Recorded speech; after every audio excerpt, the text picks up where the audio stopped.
So, diretso na tayo, buddies. Ang area na to, pakita muna natin bundok yan dyan. Okay? Sa kabila, sapa.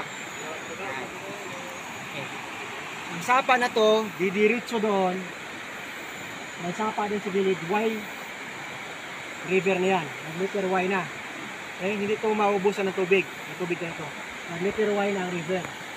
Okay? So, isa itong prone sa imperial site. Yun talagang imperial site. Dahil maraming nakikita na dito at nakikita.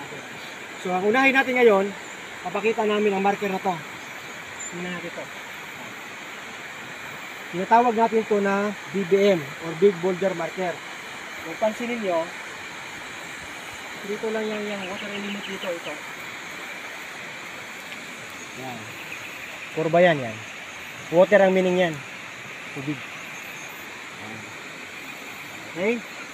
Sa harap niya is flat.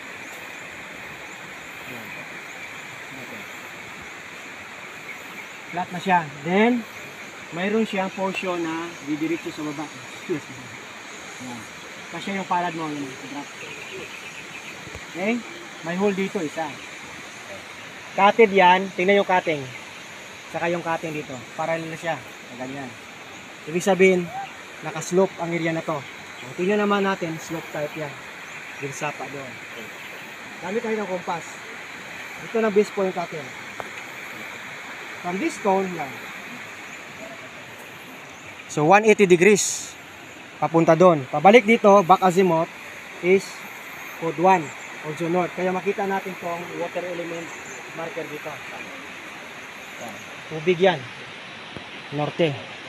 Doon ang Y na sapa. Sa harap dito, ito na naka-flat. Okay. Pag kukuha tayo ng norte, yan. 12 feet yan. 12 feet ito, may bato doon na lumalabas yan. Okay? Pero dahil south ang target natin, code 9 tayo, 9 lang galing dito. So 9 ang dig site. Okay. Ngayon, tingnan natin. Ito. Kunin mo na ang 12 yung bato na lumabas. 12 lang, 12. Kapol. Kapol. Diba? Kapol. 12 ang sukat niyan. Okay. Yan ang alignment natin na 159. North-south alignment. Bato to bato. Bato talaga. Ulitin ko, hindi gagamit ang mga Japanese ng mga buhay na marker. Tulad ng baka, kabayo. Kasi hindi pwede yan. Kung may kabayo man, o may snake, o may bird, bato yan. Ipakita ko sa inyo mamaya. Ito na. So, dyan ang alignment pa lang, 159, sa gitna ng big site. Pero ang relevant dito, itong bato na to, ito siya. Mayroon siyang coordinate na bato din. Bato lang, yan o. Tingnan natin ito. Bato. Okay. Pag kukumpasan mo yan, ito tinatawag natin na double compass. Ano, 60 degrees yan.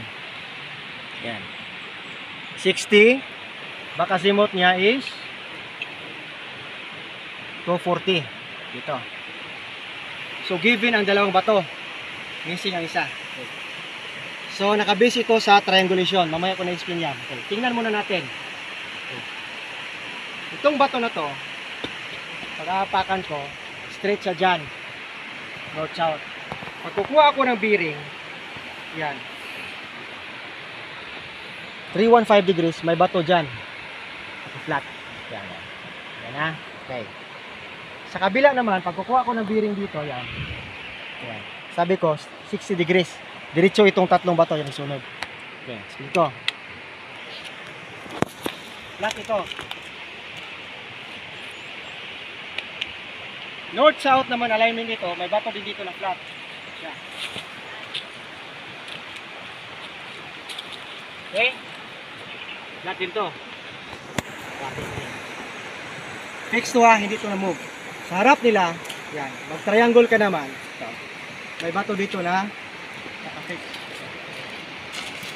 Ano may guhit? Winted. So drop. Okay. Pag titingin ako dito, itong gawin kong base. Yan. Diretso na ako sa dig site. Yan. 0, 0, 0 siya, due east. 4, code 3. Yan. Dito muna. Yan. So, back dito, west side. Sa east side dito, andun ang bird marker. Sa kabila ng sapa. Okay, close up. Yang itim na yan. Yang itim na bato na yan, may ukit yan na ibon. Okay? So, dyan lang muna. Okay. So, ibig sabihin, galing sa bato na dito, straight, tatamaan niya yung ibon. Bird marker na inukit sa bato. Hindi yung ibon na lumilipad, ha? Okay, diretso na tayo. So, ano mangyari? Pag big sight na, dapat 0-0 ang sukat natin.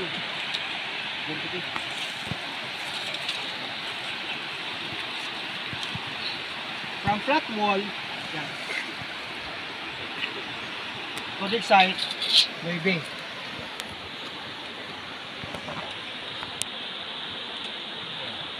Diyan ang 9. Okay, dito.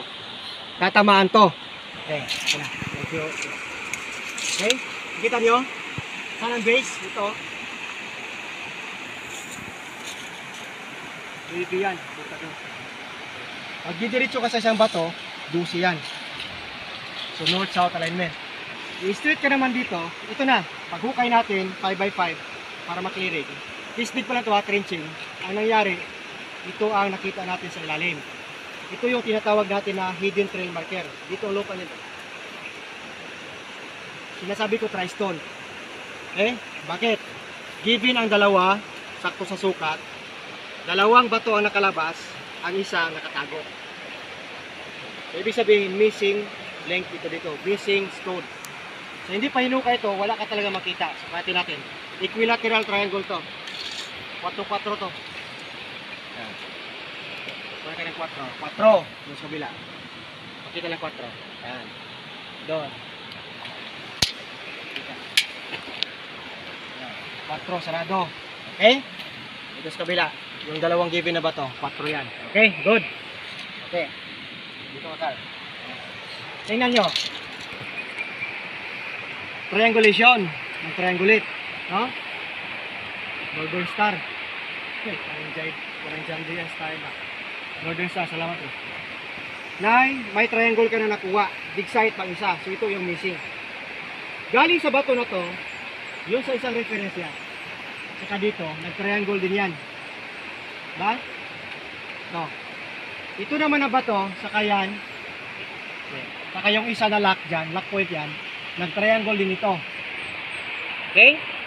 Didiretso tayo sa taas, kunin natin yung bato na reference sa taas, is west alignment, west side. Nag-formation ng cross ito. Cross pattern. Okay? Triangle with cross. Okay. Perfect cross type ito. Galing dito, yun ang east, west, north, south. Diba? Okay. East, west, north, south. Pero, kung hindi ka tatama sa dig site, hindi mo ito makikita kasi hidden trail niya eh. Tinatago nila ito. Kung makikita lang ito, pag tama ang remapping. Tingnan nyo naman, perfect yan. Perfect cross. Perfect triangle. Perfect triangle. Then perfect triangle. Anong triangle? Tatlo. Tatlong triangle, din isang cross ang makita. Yun naman is, yan. Pag trace natin ng mga tropa natin dito sa Team Kazay, ito nakita. Okay. So, equilateral siya, no? 4 feet, 4 feet, 4 feet. Hidden trail marker. Dalawa STM, surface trail marker. Ito tinatago. Okay. Anong forma niya? Ano? Itong forma niya. Ito yung tinatawag natin na nagkaping. May bigat. Yan. Bigat yan. Ito. V-cut talaga yan. Cut. Cut na letter V. May tubig dyan. Ito yung tinatawag natin ng water flow type. Gamay lang ng tubig. Water flow type. Okay. Pasin ninyo. No? Para lang siyang bato. Bato talaga. Pero makinis. By cutting. Okay? Then ito talagang cut. Isukat ko lang ito. Maybe ito. Ako ka na 9 dyan. Ayan, sarado 9. Ito to lang, 9. Ba? Ang cut niya 9. So, sa south mo makikita yan. Perfect no ibin yan. Cut talaga yan. Yung tubig sana. Okay, so ito yung tinatawag natin hidden trail marker. Huh? So, ano pa yung water dito? Ito yung tinatawag natin na water flow. Kasi north side, may water element na dun eh. Tingnan mo. Pag maglagay ako ng tubig, oh, tatagas yan dyan, dyan, oh, parang waterfalls yan. Oh. Tingnan mo yan, takuhan mo yan. Sana tubig, hindi babalik yan kasi nakatap. Dito yan babalik sa gitna. Yan, oh. Tingnan mo yan. Yan tinatawag natin water flow type yan. Diyan lang yan, lilibot lang yung tubig na yan. Yan. Okay? Yan namang sikreto, bansay. Ito siya, letter D yan. Cut yan. D. Or half bone. Napakasimple, no? Ang lahat may explanation para alam mo. Okay? So kaya ginagawa natin to, pinapakita para may idea naman ang makapanood. So ngayon, nangyari na to, ibig sabihin na nito, direct under. Okay, yan sa remapping. Yan ang pinaka-basic. So, tingnan mo, lock yan dyan, naka-wall yan. So, bulak-lak pa ngayon dyan. Okay, naka-wall dito. Don't din, pointed siya dito. Perfect siya, cross type na yan. Cross talaga. Tulad dito, cross talaga siya, di ba? Okay. So, ngayon, papakita namin ang detection. Ito muna. Ito yung tinatawag natin dyan, Japanese one. Again, ini detector, basta alam mo lang ang kalidad, alam mo lang gamitin, wala problema yan ha. Basta huwag mag-rely sa detector talaga. Pang-checking lang ito ng dimension. Pang-checking ng positive bit spot. Kasi pag pinakalat yan ang mga gold na yung sa natural gold, madetect yan eh, gold pa rin yan. Dapat naka-remap. Din dapat may history ang lugar. Primary good, primary issue, may history. Siya. Ito lang item. So dapat bunutin talaga ang bato na to. Baliid na naman to eh.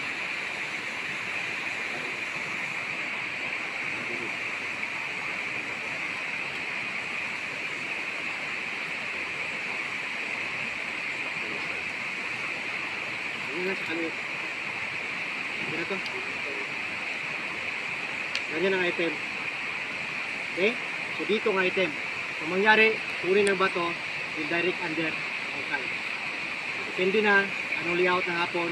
Kung quick deposit hanggang 12 feet. Kung small deposit 15 to 30. Kung medium 45 to 65. Ang big load, siyempre 80 feet, 120 or ganggan. So ito, simple, maliit lang sa nadipo. Sila. Okay. Ganyan ang Japanese one ha. Pag titira ka dito, patakbo yan. Yan siya, makuha mo na kanto. 10 by 10. Okay? Yan ang Japanese one. Tira ng Japanese ratio. Okay, pag center point na, yan na. Kukuha ka dito, pabalik yan. Angle ka naman, kabila. Okay? Yan ang aura sensor. Ito.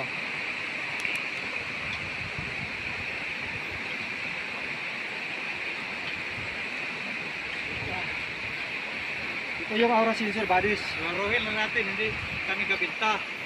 Kung gusto mo yung makuhan, kay Kimso Takida. Kaya Tul Kimso, maka-purchase kayo pwede. Ang daming nagkuhan sa amin na message na magkano. Hindi kami nagbinta. Ito siya yung aura sensor, no? Ito yung handle, ito yung sensor. May balat to na gold. Yan siya. Okay?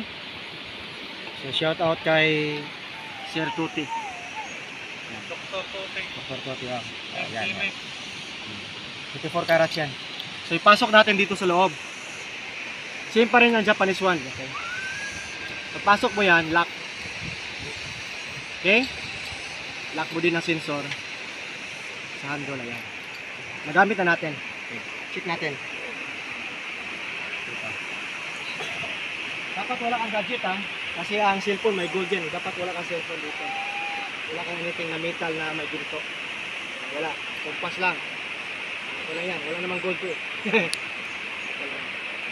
Para walang diversion. Okay. So pag ganun ha, Ikot yan sa gitna.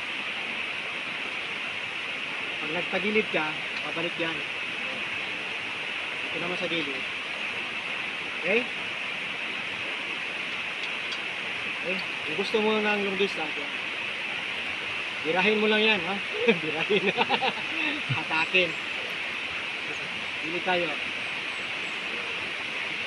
Yan lang siya. Ayan, ha? Malayo ka. Ang long distance pag i-open mo. Pag malapitan ka na ng center mo, may ikot yan.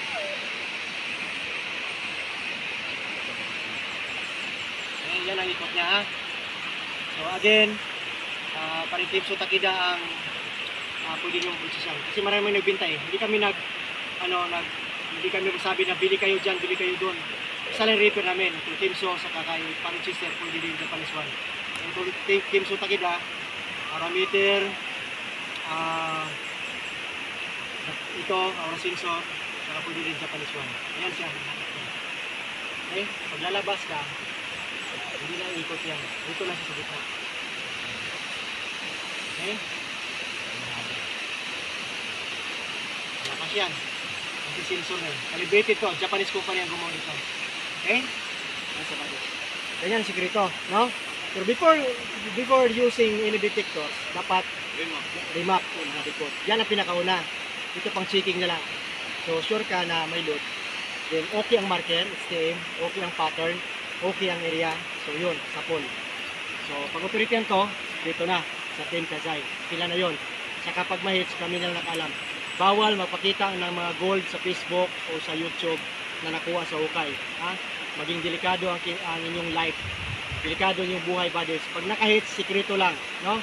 Huwag maging marites o paro-paro. Dapat, sikreto. Pag nakakuha ng gold bar, wala mo ingay. Tayo lang nakakalam. Secrecy, ulitin ko, what you see, what you hear, live it there. Ano nakita, ano nadinig, ano nalaman sa atin lang yan. Iwan natin dito.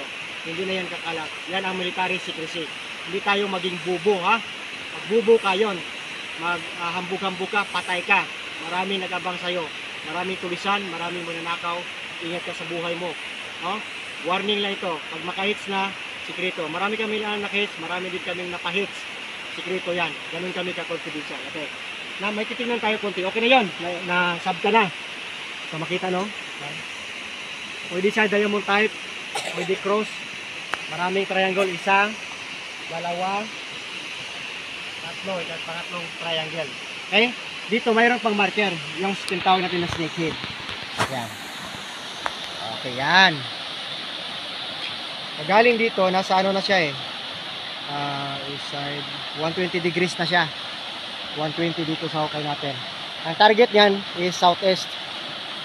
Okay. Klaro lang. Okay. Ang southeast tatamaan yan. Ang southeast niya. Okay, you know, 135. 315. Southeast siya makita. Dito ang isang lock na bato. Yan. Okay. So before that, pakita muna natin ang mga marker. Hidden trail marker. Ito yung hidden trail marker. Baka kala nyo walay. Diyan. Baka kala nyo yun lang. Okay na yun, no? Okay. Itong mga nakuha, gisalot-salot sa gilid. Okay. Ito tinatawag natin na mga bato. Bato talaga. Pero kakaibang mga kulay. Ito tinatawag natin na pula. Maritisa. Di sabihin, center siya pag nakuha sa tamang dig site. Okay? Yan, cutted. V-cut yan, tawag namin. V-cut. Di sabihin under. V-cut. Yan. Okay? Ito pa, oh. Forma nito. Kitty cat. Maganda to, parang buto. Kitty cat. Okay, kitty cat. Ito siya, almost heart. Heart, no? Bakit maraming heart? Sa kuan. Maraming treasure dito kasi may mga animal marker. Imperial area to. Yan ang may cut. V-cut pa rin yan, oh. Yan pala. Yan. Yan, oh. Perfect yan. L-type. Pagkakatin mo yan dyan, box na yan, oh. Kita lang. Yung box yan. Okay? Yan ang mga sigrito. So, by that pa yan. Ito pa, ito. Parang spear. Ito pa, may isa pang heart. Hindi naman siguro square to, no? Heart ba, children? Yes po! Oh, heart daw eh. Okay? Yan ang sigrito, buddies. Ibig sabihin ng heart, wealth under. Oh, may maliit pa. Cute, oh. patching. Ibig sabihin ng heart, wealth under. So ang Team Kasay, swerte kasi maraming wealth dito na ibinabaon ng mga Japanese dati dito sa Manolo.